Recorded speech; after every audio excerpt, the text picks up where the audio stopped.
సకల సంపదలకు మూలమైన లక్ష్మీదేవే తన భార్య అయినప్పుడు పద్మావతమ్మను వివాహం చేసుకోవడానికి అప్పెందుకు చేయాల్సి వచ్చింది? అందరూ అనుకునేది ఏంటంటే అప్పుడు లక్ష్మీదేవి అలిగి వెళ్ళిపోయింది. అవును, వైకుంఠం నుంచి అమ్మవారు అలిగి వెళ్ళిపోయారు. ఆమెను వెతుక్కుంటూ శ్రీనివాసుడు భూలోకానికి రావడం, పద్మావతమ్మను చూసి వివాహం చేసుకోవాలనుకోవడం తెలుసు కదా.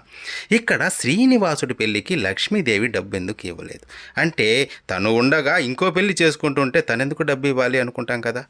కానీ దీని వెనుక బలమైన కారణం ఉంది. అదేంటంటే వైకుంఠంలో ఉండగానే మహావిష్ణువు లక్ష్మీదేవికి ఒక విషయం చెప్పుంటాడు. అదేంటంటే, నీవు నీ సంపదను భక్తులకే ఇవ్వాలి.